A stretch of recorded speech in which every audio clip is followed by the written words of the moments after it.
Welcome to Grumpy Old Avatars with your hosts, Maroon and Joja Dhara and Slim Warrior.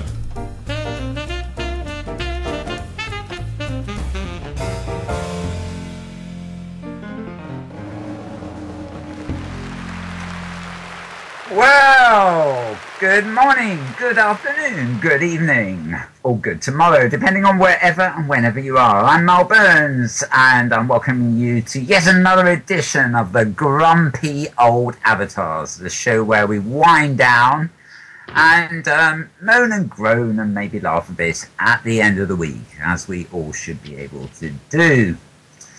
As usual, I'm joined by my two wonderful co-hosts, Dooza Dragonash. Hi, Dooza. Hello, Mal.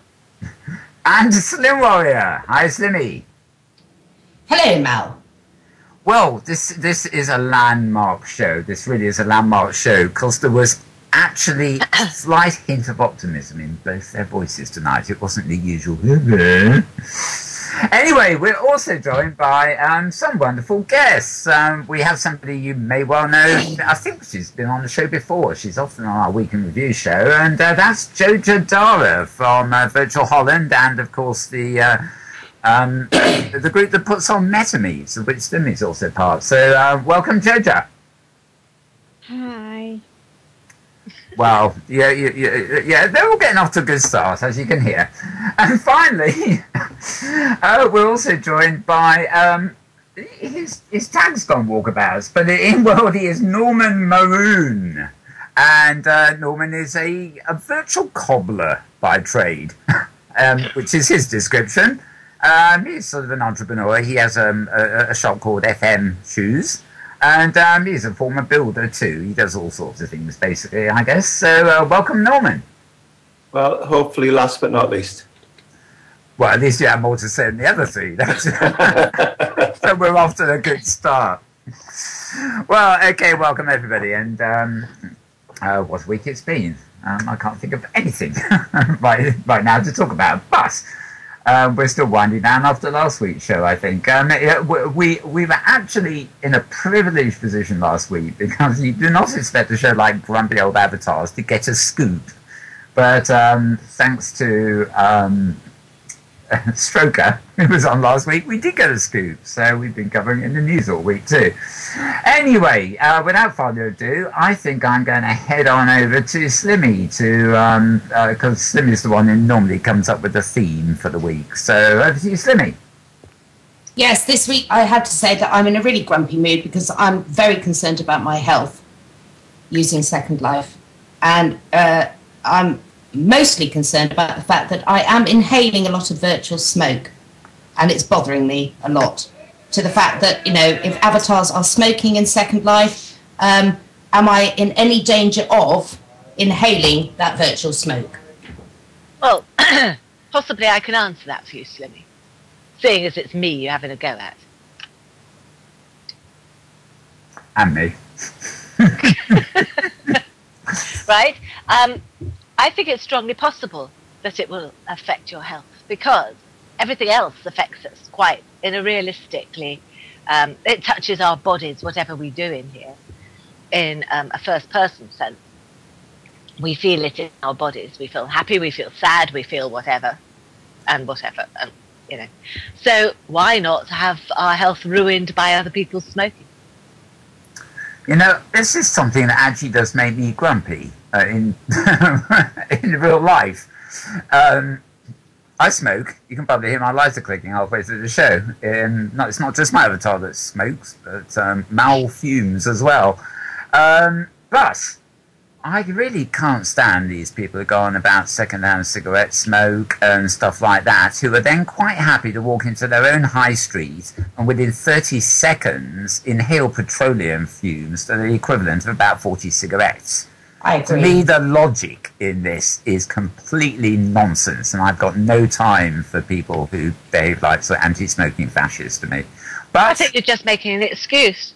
I am making an excuse, but I think I'm also justified. I'd much rather everybody in the world smoked and we had no motor vehicles than the other way around. You could say the same about second-hand fridge smells if you go into somebody else's fridge. Are you in any danger of inhaling second-hand fridge smells? I have nothing in my own fridge. I'm not going to be taking anything out of anything else. I was just thinking the same thing. My fridge is probably my worst enemy. or we could actually bring the conversation around to Norman and talk about second-hand shoe smells. Have you any idea what it's like fitting ladies' shoes all day long? Do you manufacture socks to go with them? They all smell beautiful, I have to say. Now, Norman, I want to ask you a question. Okay. Your shoe range is called FM Shoes, isn't it? Yeah. What does that mean exactly? I wish I had the wit to think of something else to say what what it was, but I'm afraid it's a rather childish joke. I'll leave it at that. Which you're going to share with us right now, aren't you, Norman? Right now, Norman. I thought it stood for 4 men. Never mind. No, darling. I'll tell you what it is. It's feel me shoes. Oh, is that all? Okay. Well, because I have a habit. I have very high-heeled shoes in RL. And I and my friends call them something quite different to that. Well, I did think of that name, but I thought it was a bit obvious. Those who know me well know what the name really is, but I think Feel Me Shoes probably is more PC. I'm not going to be trying any further. Well, shoot, I should tell our listeners at home, actually. I mean, amongst fashion industry, for dressing your avatar and stuff like that in Second Life here is phenomenal. I mean, my news feeds every day are predominated by what I call fashionista blogs. But if there's one area of interest in fashion that seems to be a winner, it happens to be shoes. I mean, shoes really are the thing, aren't they? Do you know, I think when you look at some of the designs of shoes in all of SL, you realise just how much talent is out there and how clever people are. And I aspire to be better every time I make a pair of shoes. I look at some of the things out there and I think, in terms of detail and in terms of the work and effort and thought that goes into them, I can't think of many things in SL, maybe it's jewellery as well, where you see such detail and such cleverness of design. And I think 3D design in SL will only get better when mesh comes in as well. Yes, yeah, we've been talking about that recently. I actually know a shoe designer in real life, and she was going through all these. She's young, and it's really intricate. And it just seems to me in Second Life it's just as intricate. All that tiny detail, to make them look super real. So you've been very quiet, Joja. How are you? How am I? God, you calling me up somewhere, around this time to be here? I mean, it's always amazing, for all these programs to come around this time. That's so annoying. Why don't we're Europeans, why don't we just do these programs in a normal time? Around 6 or 7. And keeping me awake here. Well, you are grumpy, aren't you? I can sort of understand that because I'm only an hour later than you, as is, and you're the same time, Slimmy. But we try to straddle that wonderful international line in Second Life, and I guess we sort of end up somewhere mid-Atlantic or possibly even in New York trying to do it. So why do we have to stay awake while they can wake up themselves or something? We should make Americans start getting up early in the morning, shouldn't we? You should. But talking about programs, what me annoys me and really gets me grumpy, especially in the Europeans. I mean, for us the Dutch, we are very lucky that all the American and all the English series are translated as subtitled, so that we can at least we learn a little bit, of course, the language. It's wonderful to hear from you guys. And what annoys me and grumpies me all the time, if I go to a country, to Germany for instance, and watch an English movie, they're all synchronized, and I was just wondering how would it be like here if we synchronize this this program how you guys will sound like.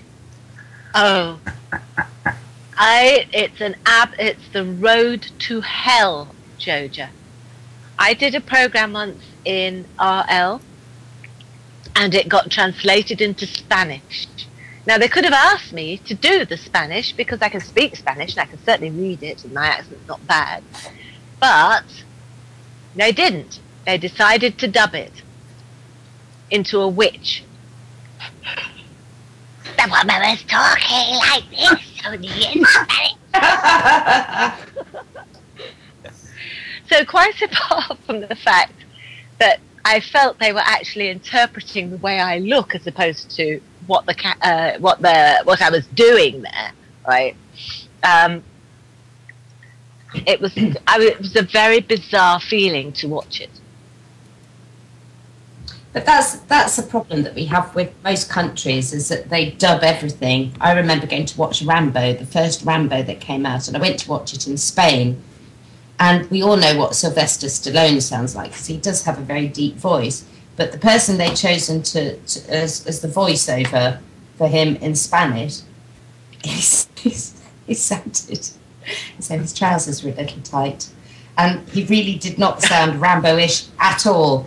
And so, of course, when I was busy laughing my head off through the rest of the film, nobody else could understand why.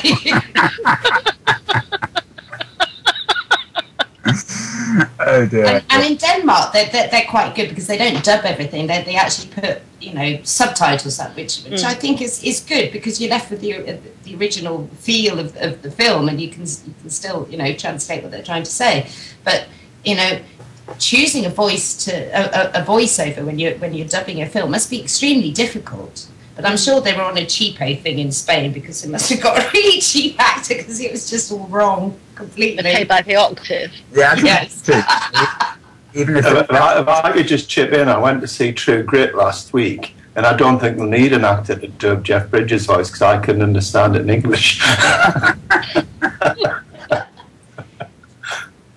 That is a thing about voices. Perhaps we should touch on voices in Second Life, because when I started Second Life, there was no voice. So you either used Skype if you really wanted to talk, or you typed. So you never got a sense of how somebody sounded necessarily if you weren't using Skype in Second Life. And it's always fascinating to me to actually try and match that voice to the avatar and the person behind that avatar. And sometimes it's quite surprising, because it's not what you expected.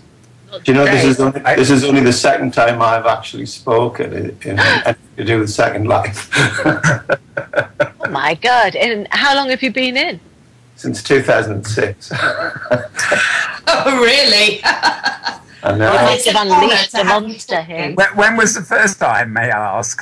2000. Well, you all will know about that product called Tenderlove, I guess. Well, Kismet Kid is a friend of mine, and she was having trouble with her hippo vendor, and she's a terrible typist, and she was just looking for help from anyone that had a hippo vend system. And I ended up chatting to her for nearly an hour, sorting a hippo vend out, and it was a very technical conversation. But that was pretty well my only other chat in the ether, so to speak. But it was fine. And I guess you can only type for so long before you start getting RSI. Yeah, and it made more sense to just chat to someone who needed a hand. The thing that really actually gets me in Second Life is there are a lot of, I think it's just the fact that a lot of early adopters, but everybody in Second Life seems to be able to type very fast, and I can't, So whenever I come across somebody who tells me I don't do voice, I say, well, I don't do text.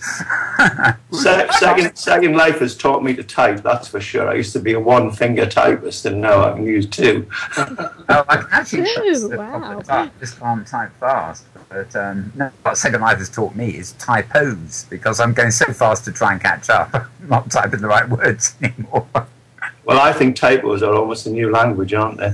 Yeah, that's true. They are. Typanese, they call it, don't they? Yeah. And I am queen of typos, which is why I so love voice, because trying to translate my typing is an art. It is an art form to translate Typanese. But don't you think when we read books, we don't need to read every word and every letter to know what the meaning is? And I guess we all just adjust in an instant. So I think typos are matless. We all sort of just fill in the blanks as we go. And I normally say to people, don't bother correcting your typos. Life's too short.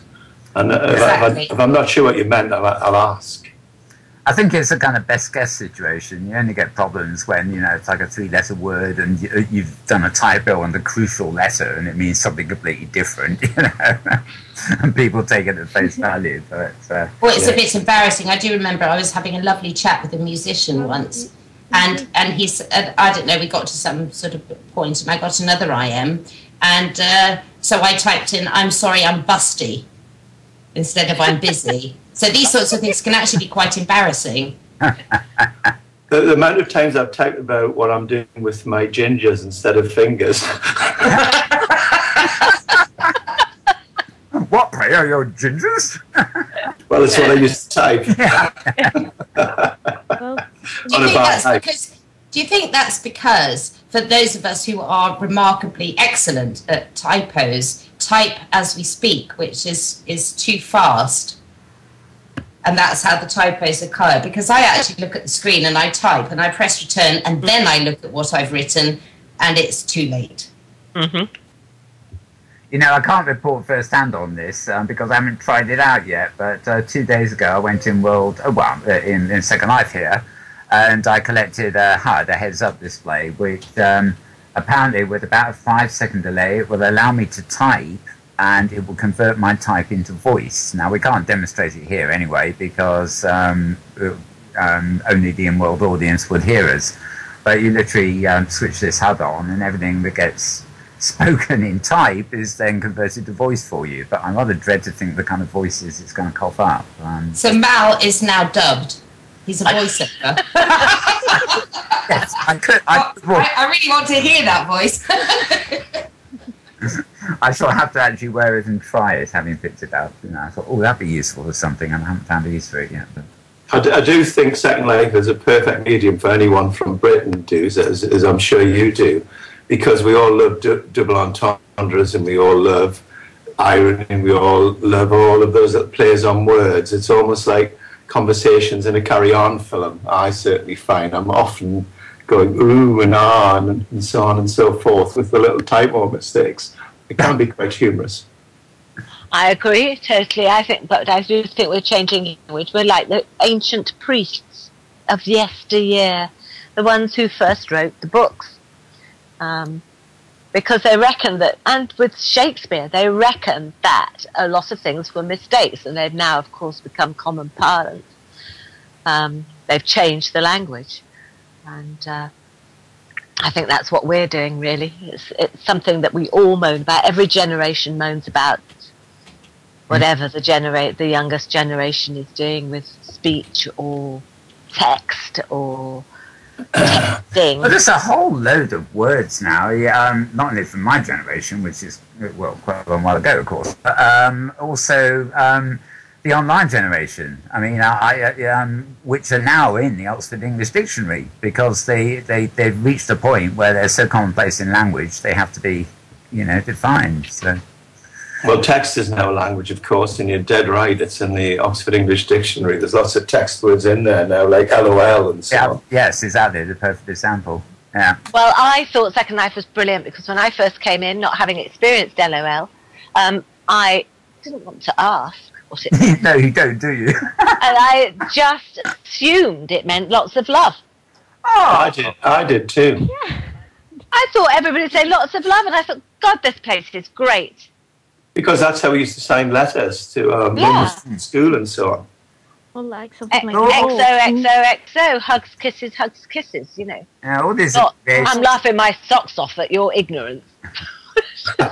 Yeah, I got confused by all the other, because they all came from the original chat rooms, and I was never in these sort of chat room communities before Virtual Worlds, and all these loffles, and I don't even know how to pronounce. Gosh, I was in the very first one on MSN. What was it called? The Grape and something, or the Grapevine and something? I can't remember now. But it was great fun then. So I was in there until they thought I was a man asking somebody out for a drink. I have to say that I'm quite lucky. I've always been part of an LOL community before I got into Second Life. But I have to say that my most hated word that's come from Second Life, and still my most hated word, and more hated because I use it, is the word woot. Oh, I like that. Because I detest that word. I don't know where it's come from. It's a terrible slang. See? And everybody does it. They say woot. It's American. What is woot? I bet you I've been at one of your concerts, Slimmy, and done that, because the reason I like it is that I do it with the F5 key, and it's got an animation attached, and I do a double somersault, and I go woot at the same time. I think we're going to have to hang you after the show for doing that. I've just done my F5 and it says "Juice to Dragon Ash Wickers softly." No, oh well, no. What's a wicker? No, you I have think if to. I do F5, I might eject from my seat. You have to take the woot gesture and assign it to your own quick key. It's not. Yes, but what's a wicker in the meantime? Oh, it's I've pressed something that says "I wicker softly."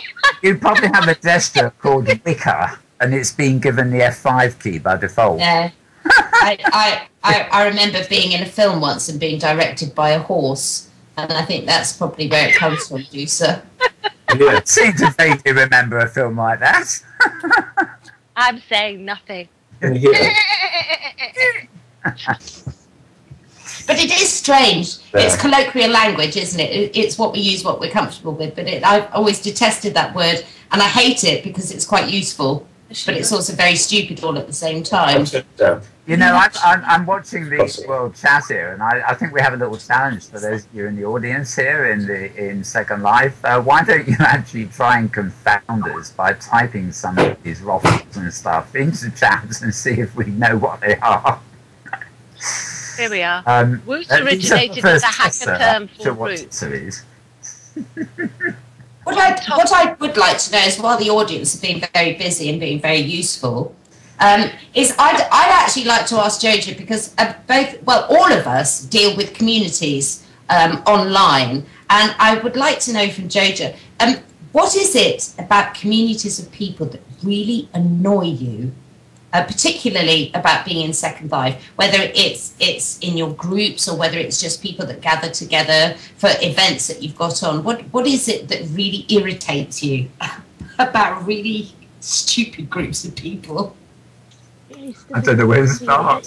I think it's the drama that the people are bringing in, you know, like, and especially because I always try to tell my community, like, you know, hey guys, you are in a virtual environment, you are only chatting, you don't see a person itself, you don't really see the emotions. And it's amazing how in you know, indeed, if you're talking about language, that in simple words people can get so dramatic, and especially when the community is trying to confront you with that, and it's like, oh, come on, get a life. In that case, I'm always thinking that is really annoying. Most of the time, if you have this, especially because they find you the of course, like the queen of the Sims and stuff like that, so they think you can deal with everything, but yeah, unfortunately you don't know the person behind these dramas and everything. So yeah, I normally try to avoid them, so to speak, or or guide them a little bit. And if they keep being annoying, I'm just very simple with you know, in a no nonsense policy, like, okay, if you can't stop with this drama, then okay, just cool off and then fly off the sim for a moment. Eject button, bam. Yes. But there is something about online communities. Yeah. Do you think it's because they talk in type, that when you get a bunch of people together as a community, it doesn't matter what it's for, is that generally there are always a few people in there who really want to antagonize everybody, or their personality is quite aggressive, and they can spoil how a community feels? Oh, definitely. I know what you mean about that. I'm still having somebody hunting me, but you know, and that is, to be quite honest, I do have somebody that even, you know, is threatening you in real life. That is really getting dangerous. those kind of things. Good, yeah. And that I must say, I find it very annoying if you started to, making these report abuses, tickets, stuff like that, and nothing has been done about it. Well, you know that everything, is going beyond the rules of a virtual environment. But yeah, normally it's mainly like, just ban, mute, ignore, so to speak. I think it's more fun and more of a challenge to manage difficult people and dramatic people. And I think that's part of the fun of Second Life, to actually come across, and you can imagine fitting shoes to ladies day after day. I come across one or two people who are less than charming. I won't name any names, but mostly they are. I think it's a challenge to actually, and I get a lot of satisfaction from dealing with people who are maybe have a different agenda, and at the end of it, they just can't not eventually say thank you or whatever. And I think that's part of the bit of Second Life. It's so diverse. It annoys the bloody hell out of you when you're doing it, but at the time, the challenge is not to rise to the bait and to actually deal with it, and deal with it with a sense of humour, and try and get a few jokes in, and try and actually be light about it. That's my little take on it anyway. Well, Second Life is a great platform for learning diplomacy, quite possibly. Certainly is, yeah. I mean, I know Doozer would agree with me. I mean, one thing that really gets my back up is people who really just assume too much. They see you do something and they think it is easy, and they expect that you can sort of sort out everything and anything. Like Joja was saying, when in fact, it's just like real life. You can't just walk into something and say, but you can do that, and you're doing it on your own, and I can do it too, or something. They just seem to think things are easy because they see it being done, when they don't realise there's a lot of teamwork and hard work involved. And I think a good strategy is, as you chat to people, if you can sort of try and slip a few ABBA song titles into your conversation, like if we can just get the shoe to fit, the winner takes it all, or it's a Waterloo moment. I'd end up showing your mouth. I think I'll just hit SOS. Yeah. Or the best one, can you hear the guns, Fernando? It's time to leave. Oh, dear I want to God. say something in the back chat. That is something that Chantal Harvey is bringing up, which is indeed can also be a little bit annoying, especially, it's a kind of a cultural differences. But indeed, that suddenly strangers are calling you Han and babe, and especially, no offense for the English, but indeed, oh yes, love, or Thai love, and stuff like that. We are not used to those kind of words, so to speak, so we're getting really... Yeah, they're kind of colloquialisms, aren't they, that people come out with, and in their real life community, they're probably commonplace. But to us, they say, hey, what's that? Yeah. Chantal also mentioned that she hates people, and this is a very Second Life thing, where we can sort of teleport from place to place, and people can sort of send you a message demanding to teleport you to them.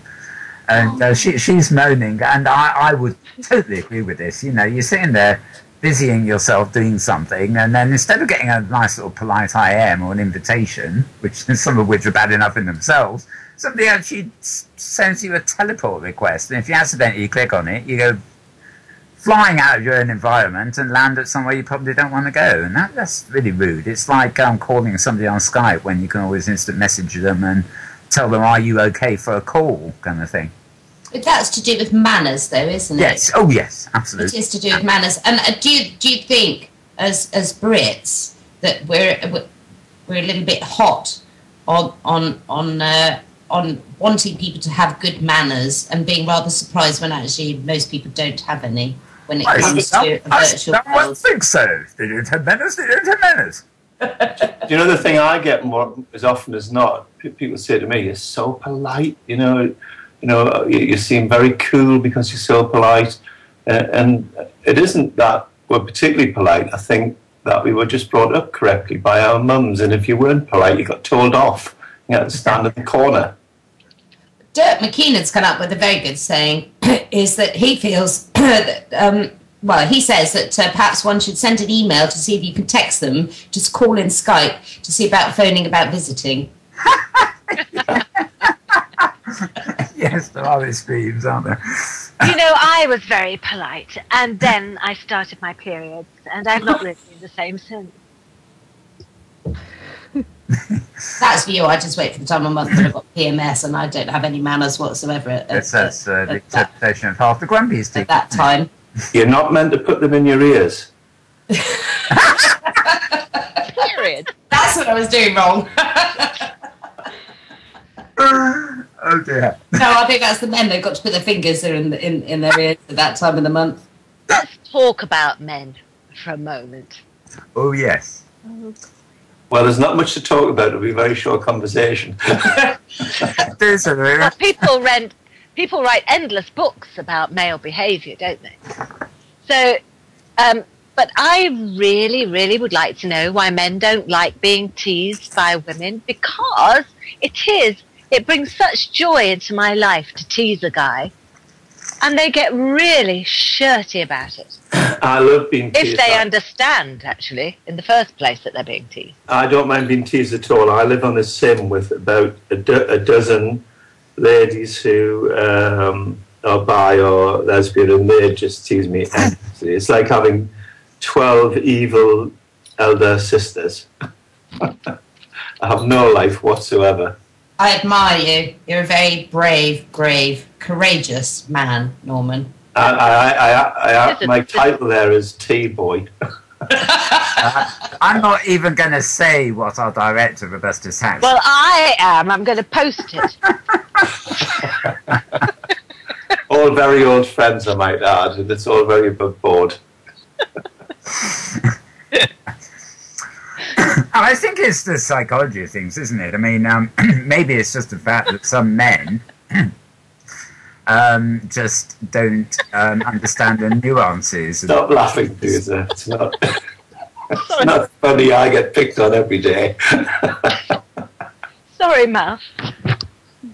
I'm just wondering if some men just don't understand the nuances of being teased, so to speak, when it's just maybe just outside of their frame of reference that such things could possibly be happening to them. Do you know, I read in the Financial Times that 2/3 of all the money in the world is controlled by females. And I'm sure it's right. And apparently they have easy access to the remaining third. So I don't have no illusions. What basic life is. Where's the housekeeping husband? Yeah. Yeah. I don't know. What do you think, Joja? Huh? What? What do you think of men? Men. Something about men, and then I do stuff. I mean, come on. Talk about men. Come on. Boys, Joja and I could be all here all evening, couldn't we? Talking about the pitfalls of men. I think Second Life has endless potential for misunderstanding because we don't have body language, we don't have nuance, we don't have eye-to-eye contact. We have every nationality and every language and all of the subtleties of humour between all of those languages, and it's very, very easy, particularly when you're typing, to be picked up wrongly or to pick something up wrongly. And I think that's kind of part of the pleasure and the pain of it, Second Life, that you don't have that face-to-face contact, that you try and emphasise nuance in typed words. And I think it does make you more verbose in your typing and a little bit more sort of thoughtful about how you type. And I think you've got that slight waiting room before what you think and what you say that you don't have in the cut and thrust of banter in the real life when we're all facing each other. And that leads to some hilarious outcomes of people misunderstanding something simple that you're trying to convey that just gets picked up completely wrong. I've had some really good fun with that over the years. I always find when I say I'm a slow typer. Sorry, Ladies, what is Norman talking about? I haven't listened at all. I mean, do we supposed to listen to a man? No, not at all. There's no point in asking me, Joja. I just zone in and out. You're not in and out again. Actually, what I'd like to know is you know what I find very annoying when we talk about men and women is, do they know how to make toast properly? Because I think that's very telling, because there's nothing worse. And I tell you what, this really actually annoys me, is people that make toast in the mornings, and you get a slice of toast, but they only put the butter in the middle. Oh. The middle of what? The toast. You know, when you're spreading butter on your toast, you can have toast and jam or toast and marmalade in the morning, which, okay, might be a very British thing, but they only put it in the middle of the toast. Where do you put it? Well, I put it all over the toast. Oh, you mean actually in the middle of the slice as opposed to into the middle of the two slices? Yes. In the You middle mean of the that slice. little rabbit in the actual middle of the slice? As opposed to all over the slice and then slap the other slice on the top of it? Oh, yeah, that's a double toast, isn't it? Do though, I have to say my butter toasting technique is impeccable. Are you recommending yourself to me? I'm just saying I've been trained over many years on how to butter a slice of toast. There's no point in offering me breakfast, Norman, if you can't come through with the toast. Absolutely. And why would anyone even turn up unless they can deliver the goods? Absolutely. I don't have a toaster here, and my cooker is broken because it exploded in the middle of the night when it was not used. That's almost primitive. Primitive. No toast in the morning. That's almost, you could probably write to the United Nations for assistance there. I'm sorry, we're not here on Grumpy's to talk about kitchen appliances unless they make you really grumpy. I was actually talking about the toast making.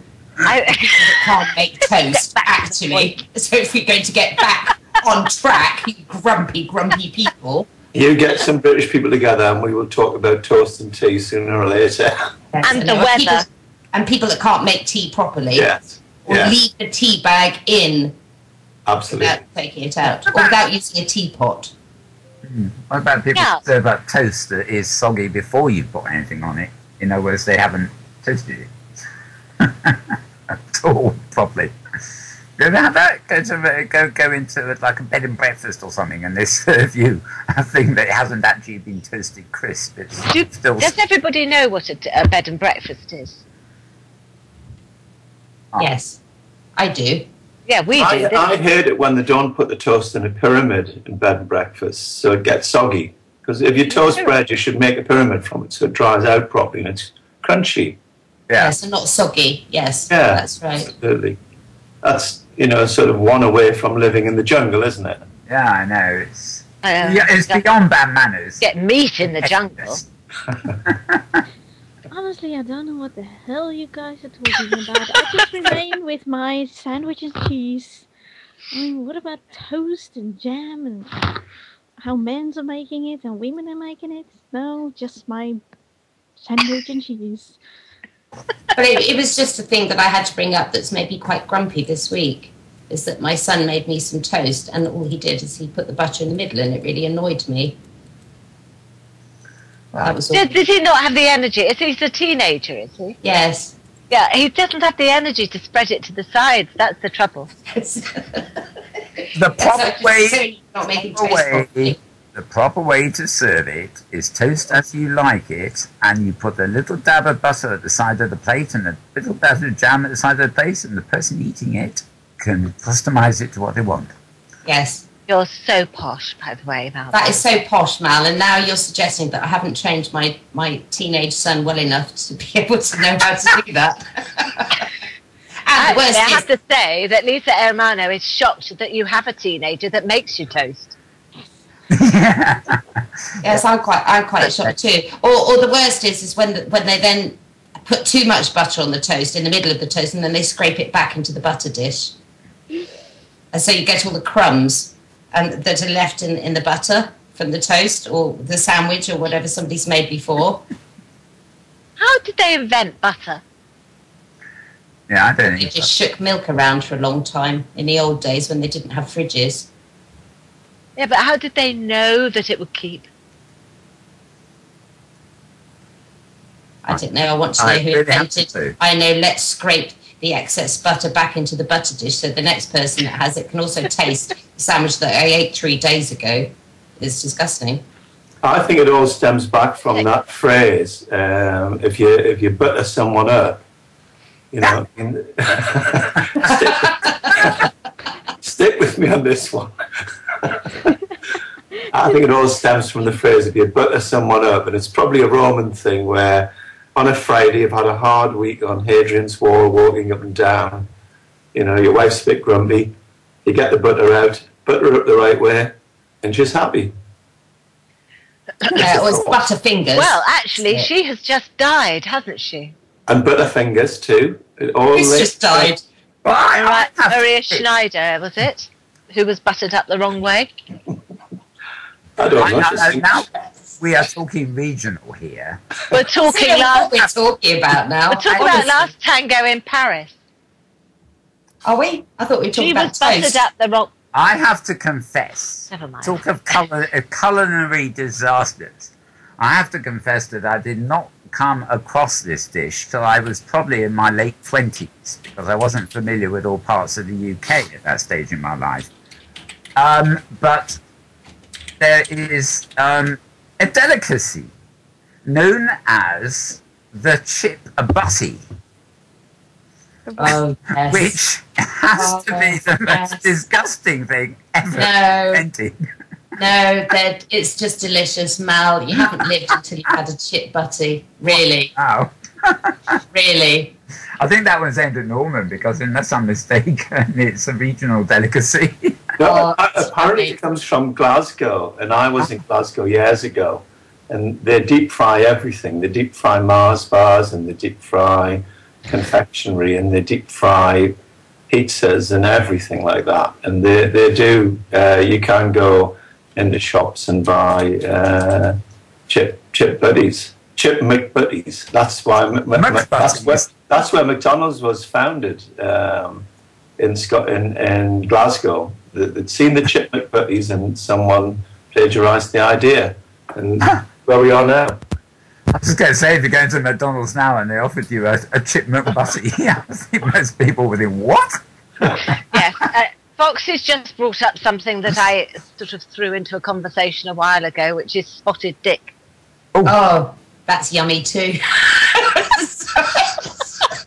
For those of us in England who actually know what that is. You've got, of course, naturally, you've got to spot one first, haven't you?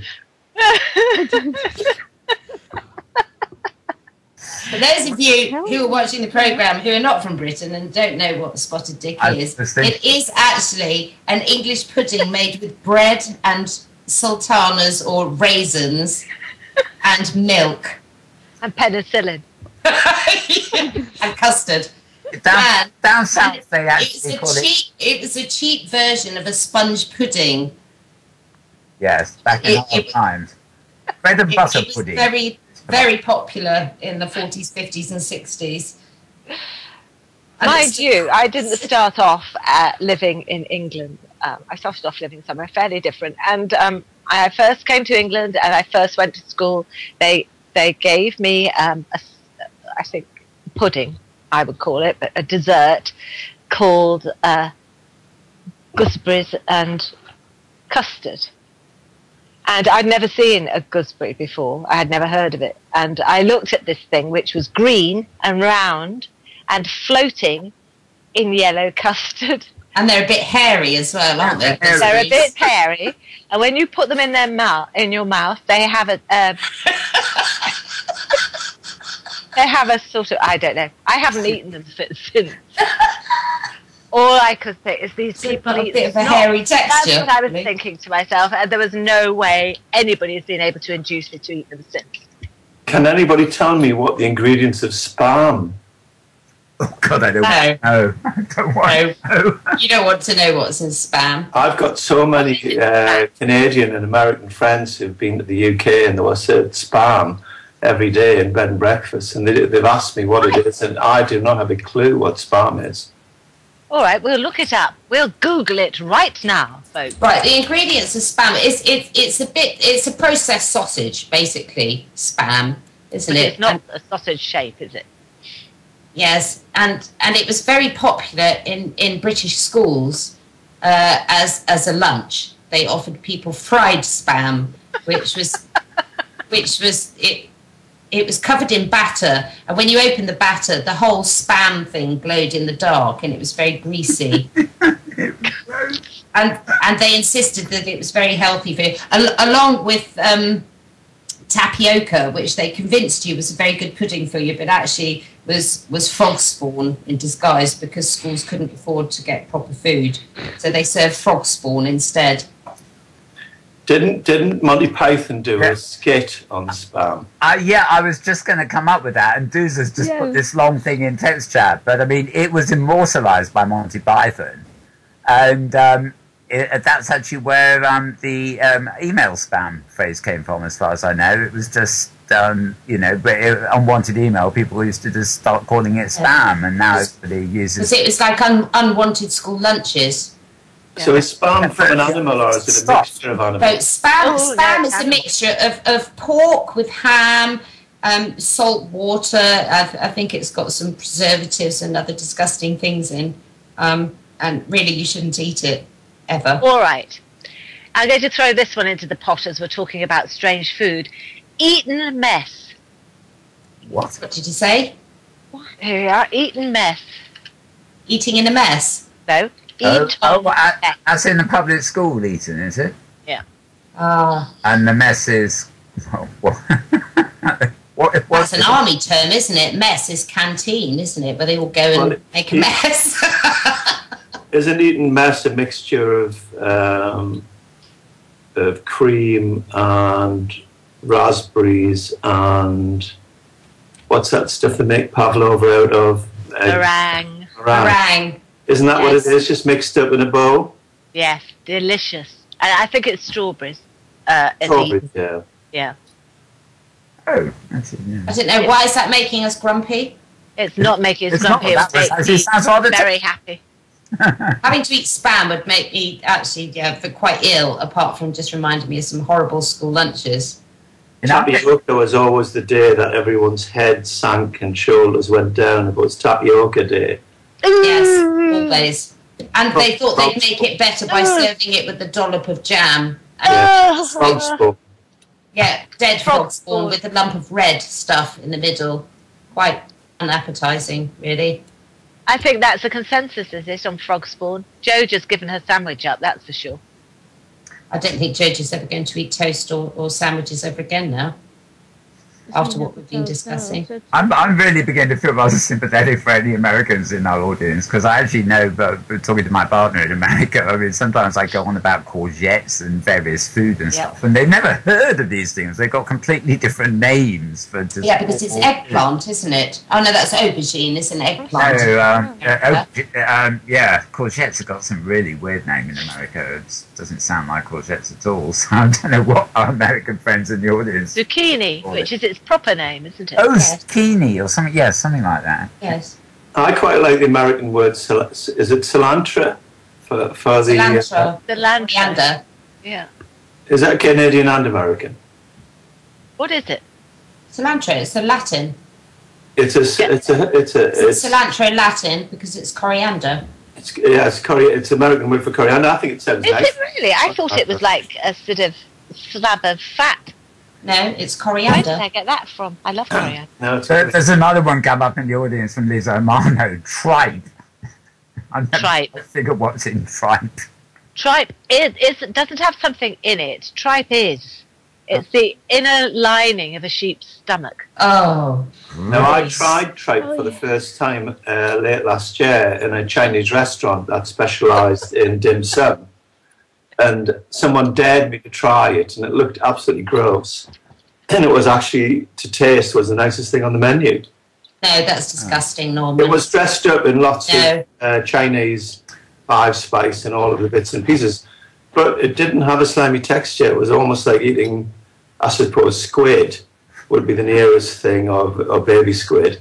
And it was delicious, but I wouldn't go and buy it. Think of cooking. Yeah, my dog used to love it. My dog absolutely loved tripe. We've got to have it without the vinegar. And also, it was a really cheap way of feeding the dog. Do you think names of foods put us off? I mean, if you think about the foods that most people would not be enticed to eating, are names like tripe, snails, spam, those sorts of things. I mean, they have. I mean, they've obviously been named, but they I don't know. To my imagination, anyway, when I say these words, they make me very not hungry ever again. Yeah, If I had to think about eating them. I think we have the word association with the legacy of the food, if you see what I mean. So I think the foods have got the reputation. Then we just make the word association with them. Anyhow, speaking as a vegetarian, I've been getting rather grumpy with most of this conversation. I can't believe we spent so much time on food, but we are, believe it or not, nearing the hour. So it's that wonderful time of the night where I actually turn to our guests individually and ask them, completely aside from what we've been talking about here tonight, what has been making them particularly grumpy this week? And it can be anything. It can be in-world, it can be out-world, or it can be on the other side of the universe for all I care. So I'm going to start with Joja. Joja, tell me, what has been making you particularly grumpy this week or recently? I'm not allowed to talk about food? Yes, you are. Okay. Yeah, you can still talk about Because food. I must say, we've been talking about half an hour about food. Yeah? And I had, a couple of hours before, I had a meeting with this one of our MetaMeets teams that I'm having, we're going to have this great conference with. And they're the greatest. But, 5 minutes before the meeting starts, my husband comes in with a pizza. But yeah, I had to start this whole conversations, of course, and then update everybody for which wonderful speakers we're going to have, and we have a wonderful website, blah blah blah. So my pizza's turning cold. Then afterwards, Slimmy is panicking that we have to be on time. But okay, it's been an hour. We were an hour before that, but still, so many things to do. And still, I am here with a cold pizza, and you come up with these disgusting talks. And my whole appetite is gone. You've still got... Thank you so much. I knew this. I feel rotten now. You still got the cold pizza in front of you? Yeah. Oh. Well, you'll have okay, I will to give it to the dogs. Guess what? You'll have to toast it. I think that's the prize mode. That was terrible. Blame your husband for bad timing. That's the one you should be mad at. Well, we talked about that too, about men, but okay, I really didn't want to go into it. But okay. Yeah, men with bad timing. You know that story. Okay, let me turn to Norman. What is making you particularly grumpy at the moment, today, past week, past year? I would say, without a shadow of a doubt, being a new shoe person or a new designer, I have no clue about retail and all these things, and I have lots of people saying to me, you should do this, you should do that, you should do the other. And I came onto Second Life about a week ago or 2 weeks ago, and people were saying you should try doing hunts, you should do a few shows, you should support a few different events. And in a fit of madness, I signed up for about 10 of them. And I have sat yesterday and today going, oh my giddy aunt, how on earth am I going to do all of these? And I was ill-prepared and ill-equipped to deal with all of the things that can go wrong. And my store is above the sim that I'm at, and there's all sorts of other people down there below. And I didn't set the landmark correctly, so the whole place has been swamped with ladies wandering around through the bushes into people's homes. And I have had my ass chewed up by all the ladies of Mercy where I live. About all these people going, is it here, is it there, is it wherever? So I've had my head hung in shame all of today, as I have been bollocked well and truly. Wonderful. So my grumpiness is to do with being useless, personally, and doing things in a very haphazard, half-assed way, and I apologise to everyone who's been affected by me in the last few days. Wonderful. Really. Okay. So let me turn to our wonderful hostesses, Dooza. What has been on your mind other than what we're talking about? I'm not sure I've got a mind, quite frankly. Well, that's, yes. Okay, you're not going to be surprised by this, Melbourne, but BT. Oh, wow, we've had whole shows on BT. We have, but and I may have crashed as I say the BT name. What happened was that what did happen? Yeah, my email is on BT, and my phone has it goes to my phone, and my phone wasn't validating, wasn't downloading my email, so I revalidated it. Didn't take. So I came back, used my PC to do it. Didn't take. And then when I finally got into the site, I had a flash screen which said you have changed your settings. So I called BT and said, I haven't changed my settings. Something's going on here which I'm not particularly comfortable with. What's going on? They said, we've got nothing to do with your phone. Oh. We can only discuss your broadband. I said, are you saying to me as if somebody's gone into my email, you don't have anything to do with that? And they said, no. I know that's not true, but this is what the service said at BT. That's unbelievable. We know the story of BT. I mean, they have a deal. I don't know whether this is related, but they have a deal with Yahoo. So there's a BT Yahoo for emails. Yeah, it was the Yahoo set. Oh, right. Well, that's been playing up for me for 2 days. I keep, I've got a little widget on my desktop that tells me all the mail as it's coming in, and I say read or spam it or whatever. And it just hasn't been linking. It says, can't connect. There's a security lock on your account. Now, go on the web, of course. It's fine. They're mad. They are mad. And unfortunately, Yahoo and BT together are like 1 + 1 = 5 degrees of bad. Anyway, bad news here. I still have Slimmy talking to us, but I don't have her on set. Her chair is empty because Linden Labs have removed her from her seat, really impolitely. So, assuming you're still in voice... They have. But I am still here, and I have to say that actually, listening to the lot of you being talking about food and all this disgusting talk about whatever it is that makes you grumpy, I've had to log off and go to bed. So I'm not actually here now because I've actually just had enough of all of you. Make me infuriatingly grumpy. But, really my grumpiness for this week is, of course, connections. Without connections, what are we? And if I'm not connected to Second Life, I'm not connected. So I'm really just grumpy about that because it's kicked me out. Yeah. The wrong connection. We rely on living in a connected world, and the tech falls apart on us. We do rely on connections, and when they don't work, it can mean, it can mean terrible things. However, being connected is very important, so I'm reaching out to all of you in cyberspace. If you would like to follow us on Twitter, please do so at Grumpy Old Avatar on Twitter. If you'd like to follow us on our blog, which we never write on because we're far too busy to ever bother to bloody write anything on it ever, you can go to blogspot.com, Grumpy Old Avatars. And, of course, you can watch us live every week, every Sunday on Metaverse TV. And you can watch us on replay on Metaverse TV.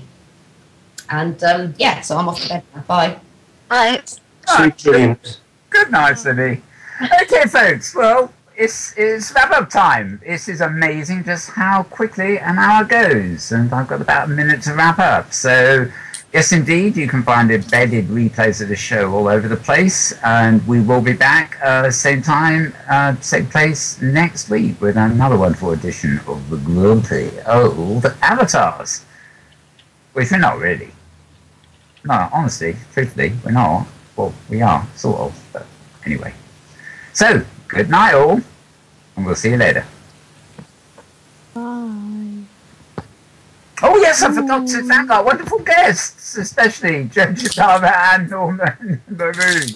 Thank you for the invite. I've enjoyed it enormously. Okay, I don't know what came over me there, but thank you very much for joining us, and of course, Disney and Slimmy too. So see you next week.